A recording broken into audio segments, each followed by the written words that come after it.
नमस्कार, आप देख रहे हैं गंगाजल न्यूज़ और मैं हूं आभा सोनी। राजस्थान सरकार ने कोरोना के मामले बढ़ने के बाद पाबंदियों का दायरा और बढ़ा दिया है। प्रदेश के शहरी क्षेत्रों में 12वीं कक्षा तक के स्कूल 30 जनवरी तक के लिए बंद कर दिए गए हैं। बाजार भी अब रात 8 बजे तक ही खुलेंगे। शादी समारोह से लेकर हर तरह की सार्वजनिक गैदरिंग में शहरों में अब केवल 50 लोग ही शामिल हो सकेंगे। ग्रामीण क्षेत्रों में शादी से लेकर सार्वजनिक आयोजनों में 100 लोगों की लिमिट रहेगी। सरकार ने सप्ताह भर में आज तीसरी बार नई गाइडलाइन जारी की है। कॉलेजों में पढ़ाई जारी रहेगी। 30 जनवरी के बाद दोनों वैक्सीन लगे बच्चे स्कूल जा सकेंगे। ग्रामीण क्षेत्रों के स्कूल खुले रहेंगे। इसके साथ ही राज्य सरकार ने प्रदेश के सभी धार्मिक स्थलों में पूजा सामग्री व प्रसाद ले जाने पर रोक लगा दी है। धार्मिक स्थल सुबह 5 से रात के 8 बजे तक ही खुले रह सकेंगे। रविवार को पूरी तरह कर्फ्यू रहेगा। शनिवार रात 11 बजे से सोमवार सुबह 5 बजे तक कर्फ्यू रहेगा। स्कूल बंद करने का आदेश लागू हो चुका है। वहीं अन्य गाइडलाइन 11 जनवरी से लागू होगी। गाइडलाइन में केवल शहरी क्षेत्रों में स्कूल बंद करने का प्रावधान किया गया है। ग्रामीण क्षेत्र के स्कूल खुले रहेंगे। 10वीं से 12वीं के स्टूडेंट्स वैक्सीन लगाने और अभिभावकों की लिखित सहमति के बाद स्कूल और कोचिंग जा सकेंगे। पढ़ाई में आ रही समस्याओं के हल के लिए बच्चे अभिभावकों की अनुमति के बाद स्कूल जा सकेंगे। कॉलेज और यूनिवर्सिटी के छात्र ऑफलाइन क्लास में जा सकेंगे, लेकिन बैठक व्यवस्था ऐसी करनी होगी जिसमें कम से कम 2 गज की दूरी रखी जा सके। जिन कॉलेजों में 2 गज की दूरी रखने लायक जगह नहीं होगी, वहां 50% स्टूडेंट ही क्लास में बुलाए जा सकेंगे। रेस्टोरेंट में अब केवल 50% सीटों पर ही बैठकर खाना खिला सकेंगे। रेस्टोरेंट रात 10 बजे तक खुले रहेंगे। होम डिलीवरी 24 घंटे कर सकेंगे। सभी बाजार, दुकानें, शॉपिंग मॉल, सभी कमर्शियल फर्म रात 8 बजे तक ही खुले रहेंगे। रात 8 बजे बाजार बंद करने होंगे। प्रदेश भर में cinema, theatre, multiplex, amusement park 50% क्षमता के साथ रात 8 बजे तक ही खुलेंगे। इनमें भी केवल वैक्सीन के डबल डोज वाले ही जा सकेंगे। सरकार ने लोगों से मकर संक्रांति और लोहड़ी का पर्व घर पर ही मनाने की अपील की है। होटल रिजॉर्ट में पर्यटन और फिल्म शूटिंग, दूसरे इवेंट और लोगों को ठहराने के लिए आइसोलेशन जोन की शर्त रखी गई है। आइसोलेशन जोन में केवल कर्मचारी और गेस्ट ही जा सकेंगे। आइसोलेशन जोन के लिए शर्तें तय की है, जैसे रिजॉर्ट और होटल जिनका क्षेत्रफल 4000 वर्ग मीटर या इससे ज़्यादा है और गेस्ट के ठहरने के लिए 40 से ज़्यादा कमरे हैं। इसके लिए कलेक्टर से पहले अनुमति लेनी होगी। गेस्ट की संख्या कैंपस के साइज के हिसाब से होगी। होटल के आइसोलेशन जोन में गेस्ट के एक बार प्रवेश करने के बाद समारोह खत्म होने के बाद ही जाने की अनुमति होगी। आइसोलेशन जोन में मेहमान के अलावा बाकी लोगों को नहीं बुला सकेंगे। जिन क्षेत्रों में पॉजिटिविटी रेट 10% से ज़्यादा है, वहां कलेक्टर इन बंदिशों के अलावा और पाबंदियां भी लगा सकेंगे।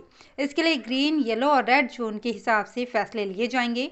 शहर में जहां 1 लाख जनसंख्या पर 100 एक्टिव केस होंगे, उसे रेड जोन में रखा जाएगा। जहां 51 एक्टिव केस होंगे, वो येलो जोन में रहेगा। 1 लाख की जनसंख्या पर 50 या इससे कम एक्टिव केस वाला क्षेत्र ग्रीन जोन रहेगा। इसी तरह जिस गांव में 20 एक्टिव केस होंगे, वो रेड जोन में माना जाएगा। 20 से कम एक्टिव केस पर येलो जोन होगा। जिस गांव में एक भी केस नहीं होगा, उसे ग्रीन जोन में रखा जाएगा। गांव में एक भी केस हुआ तो उसे येलो जोन में गिना जाएगा। फलौदी खींचन रोड पर आज सुबह करीब 11 बजे एक बस की टक्कर से मोटरसाइकिल पर सवार एक जने की मौत हो गई और दूसरा घायल हो गया। घायल का जिला चिकित्सालय में प्राथमिक उपचार के बाद जोधपुर रेफर कर दिया गया। मल्हार रोड के ओम प्रकाश मेघवाल ने पुलिस को इस संबंध में मुकदमा दर्ज करवाया है। उसने पुलिस को बताया कि मेरा छोटा भाई डूंगरराम 36 वर्ष सुबह 10 बजे मूंगफली की गाड़ी भरने के लिए घर से मोटरसाइकिल पर रनीसर के लिए रवाना हुआ था। तेलियों का नियाती नोहरे के पास रहने वाला सवाई राम भी उसके साथ काम पर गया था। फलौदी खींचन के बीच नदी बहाव क्षेत्र के निकट खींचन की ओर से आ रही एक प्राइवेट बस के चालक ने तेज और लापरवाही से चलाते हुए मोटरसाइकिल को टक्कर मारी, जिसमें डूंगर राम की मौके पर ही मौत हो गई, जबकि सवाई राम बुरी तरह से घायल हो गया।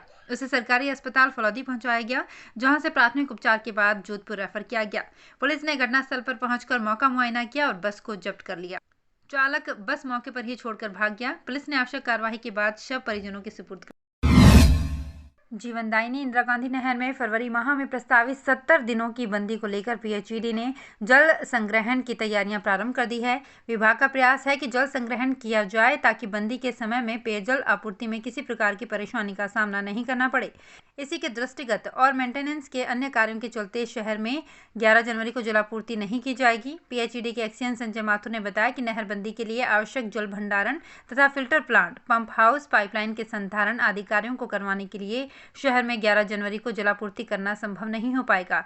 12 जनवरी से नियमित जलापूर्ति होगी। PHED द्वारा शहर में इंदिरा गांधी नहर परियोजना से मिलने वाला पानी पीने के लिए आपूर्ति किया जाता है। इसके लिए शिवसर घाटी पर रॉ वाटर रिजर्वायर बनाया हुआ है, जिसमें नहर से पानी एकत्रित होता है और वहां से फिल्टर प्लांट तक पानी पहुंचता है, जिसका आवश्यकता अनुसार उपयोग होता है। माथुर ने बताया कि रिजर्वायर में पानी का भंडारण किया जाएगा ताकि नहरबंदी के दौरान पेयजल आपूर्ति में किसी प्रकार की समस्या का सामना नहीं करना पड़े।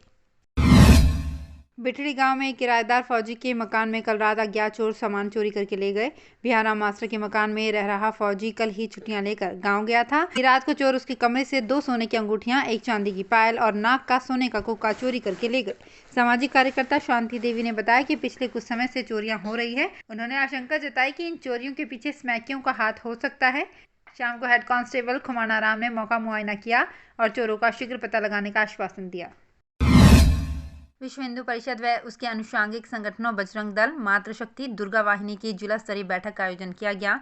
जिलाध्यक्ष जयप्रकाश गुचिया ने बताया कि बैठक में प्रांत उपाध्यक्ष कन्हैया लाल व्यास ने बताया कि आगामी दिनों में धर्म रक्षा निधि अर्पण कार्यक्रम के लक्ष्य निर्धारित कर आवंटित किए जाएंगे। बैठक में संगठन के विस्तार को लेकर भी चर्चा की गई। जिला संगठन मंत्री कर्ताराम चौधरी, कार्यकारी अध्यक्ष उमेश सिंह, संरक्षक जगमोहन थानवी ने भी विचार व्यक्त किए। बैठक में जिला उपाध्यक्ष रामचंद्र सोलंकी, ब्रिजमोहन हिंदू, बंसीलाल भाटी, ओंकार जसमतिया, हीरालाल पालीवाल बाब, विष्णाराम गोयल शेरगढ़ सहित काफी संख्या में कार्यकर्ता उपस्थित रहे। कार्यकर्ताओं से कोरोना की तीसरी लहर में बढ़ चढ़कर सेवा कार्य करने का आह्वान किया गया। शीतकालीन प्रवास पर आए मेहमान पक्षी कुर्जा के लिए चाइनीज मांझा इन दिनों मौत का कारण बन रहा है। खीचन गांव में चाइनीज मांझा की चपेट में आने से एक कुर्जा की मौत हो गई और एक घायल हो गई। घायल कुर्जा को पक्षी प्रेमी सेवाराम माली, गिरधर लाल, अशोक कुमार द्वारा फलौदी रेस्क्यू सेंटर पहुंचाया गया। पशु चिकित्सा अधिकारी डॉक्टर भागीरथ सोनी द्वारा घायल कुर्जा का इलाज किया गया। इन दिनों में ये तीसरी बार घटना हुई है।